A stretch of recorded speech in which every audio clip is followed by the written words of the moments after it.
Et je vais commencer à poser les premières questions à Jonathan Lévy. Bonjour Jonathan. Bonjour Thomas.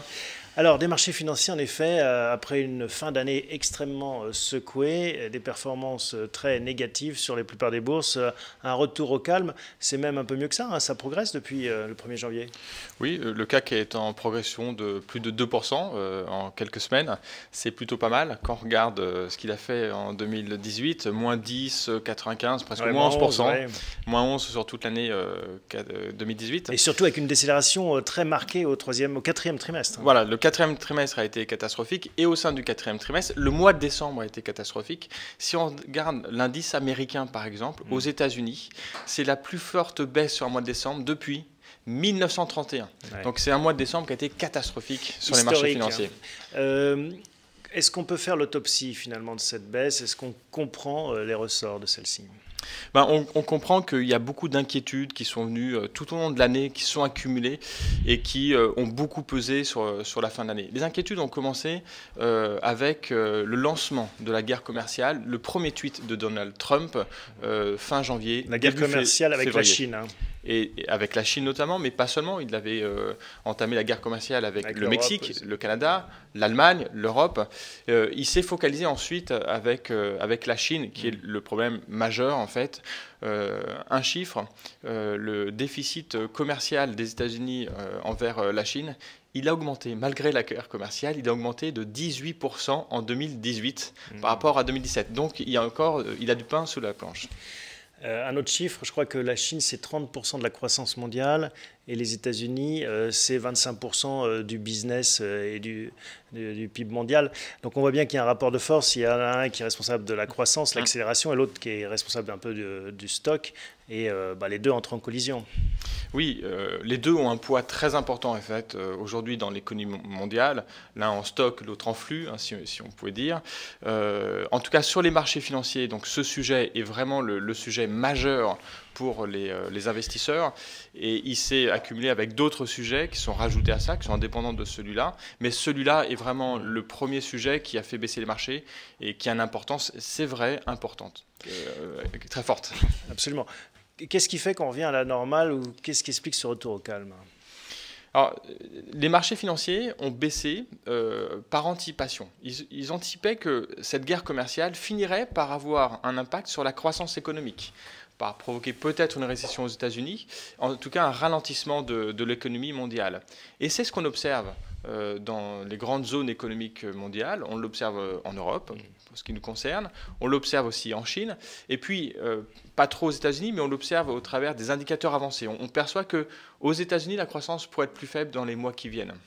Donc c'est ça qui est la grande inquiétude de 2018 et qui se traduit dans les chiffres aujourd'hui. Et pour autant, maintenant que ça se traduit dans les chiffres, effectivement, les marchés financiers sont en train de remonter. Alors là encore, ils anticipent le coup d'après, en fait. Ou est-ce que c'est parce qu'ils hésitent simplement en se disant peut-être qu'on a exagéré ce ralentissement, que ce ne sera pas forcément aussi grave que ce qu'on craignait? Oui, je pense que ce qu'on entend beaucoup sur les marchés financiers, c'est que maintenant, toutes les mauvaises nouvelles sont dans les cours, comme on dit. Hein. On a pris en compte le scénario un peu le pire, et donc on achète sur des prix très raisonnables, même très attractifs. Le scénario à venir est peut-être effectivement pas le pire qu'on a envisagé à un moment donné.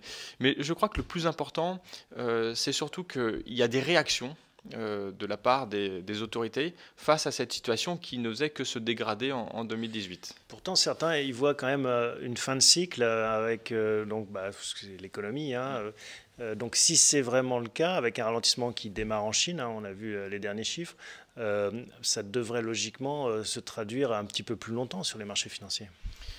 Je crois qu'en fait, l'idée du ralentissement me paraît plus faible que les risques que faisait peser la guerre commerciale, où on a parlé des risques politiques. Ça, par contre, sur la fin du cycle, en réalité, là, on n'a vraiment rien de concret aujourd'hui. Ce qui traduit une fin de cycle, encore une fois, on a l'occasion de l'expliquer, c'est des grands déséquilibres qui peuvent arriver sur les marchés, dans l'économie. Et ça, on n'observe pas de grands déséquilibres, on n'observe pas de pic d'inflation. Il n'y a pas de signe avant-coureur d'un ralentissement ou d'une fin de cycle. Donc si on passe en revue les classes d'actifs, qu'est-ce qui vous semble à privilégier pour 2019? Bah, là, aujourd'hui, compte tenu de la baisse des actions qu'on n'avait pas anticipée, hein, on n'anticipait pas qu'elle serait aussi forte. De ce point de vue-là, nous, on s'est trompé sur 2019, il faut le reconnaître. On pense que 2019, maintenant, pourrait être meilleur que ce qu'on a vu à la fin de l'année 2018. Donc il faut profiter de ce trou d'air. On pense que c'est intéressant de rentrer sur le marché. Et là, on parle du marché français, du CAC. On parle du CAC, éventuellement l'Eurostoxx. Pour les États-Unis, c'est un peu différent. Le marché est un peu plus cher qu'en Europe. Mais en Europe, il y a beaucoup de valeurs qui nous paraissent vraiment très, très décotées. Ouais. Alors, un autre fait qui a marqué 2018, c'est que toutes les classes d'actifs ont été touchées, l'or, les obligations, les actions. Comment est-ce que vous voyez cette année 2019 se profiler par rapport à cette question, à cet enjeu des classes d'actifs? Alors, sur 2018, effectivement, les actions, on l'a vu. Ce qu'on a un peu moins vu, ce que le grand public regarde un peu moins, c'est les obligations, ce qu'on appelle les spreads entre les obligations d'État et les obligations d'entreprise. Cet écart de taux n'a fait qu'augmenter tout au long de l'année de 2018. Et ça, c'est quelque chose qui est négatif pour les entreprises. Elles empruntent, la prime de risque est plus chère. Donc ça veut dire concrètement qu'elles empruntent à un taux plus élevé aujourd'hui qu'il y a un an. Même si les taux des obligations souveraines, les taux des obligations d'État, elles, n'ont pas augmenté. Pour l'instant, ça a l'air de se calmer un petit peu. Ça, c'est vraiment la conséquence du retrait des liquidités des banques centrales.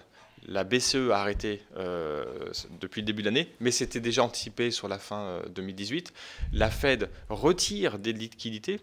Oui, parce qu'on rappelle, les banques centrales achetaient les produits obligataires pour donner un peu d'oxygène et de liquidité au marché. Tout à fait. Elles achetaient beaucoup d'obligations publiques d'État, mais également la BCE a acheté des obligations privées, des obligations d'entreprise. Donc ça a eu un impact sur tout le marché.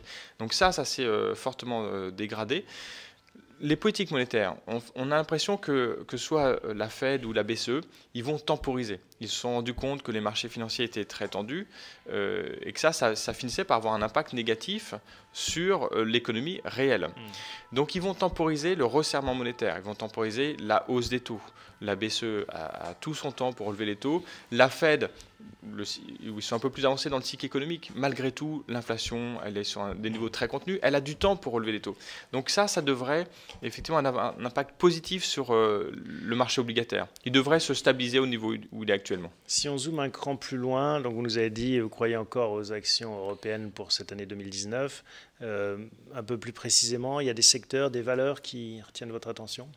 Alors, nous, on aime bien jouer en fait les secteurs qui ont été massacrés l'année dernière et notamment les secteurs qui sont liés à la guerre commerciale entre la Chine et les États-Unis. Parce que notre impression, c'est que ce sujet-là va avancer favorablement, mais vraiment, il va y avoir un accord majeur entre les États-Unis et la Chine. Comme on l'a vu avec le Mexique, avec le Canada, avec l'Allemagne. Exactement. Je pense qu'il c'est la méthode Trump. C'est la méthode Trump. Et aujourd'hui, ils sont tous les deux au pied du mur. Donc, alors, si on devait jouer, ça serait quoi Donc, les secteurs qui sont exportateurs, les secteurs industriels, en fait, on voit que les PMI industriels ont beaucoup chuté. On pense qu'eux pourraient profiter plus d'un accord important entre la Chine et les États-Unis. Eh ben, on va retenir cette thématique. Merci Jonathan pour cette analyse. Et on se retrouve dans un mois pour voir en effet si les choses s'arrangent ou pas. C'est le charme des marchés financiers. Merci Jonathan. À bientôt. On enchaîne avec les bons plans placement pour 2019.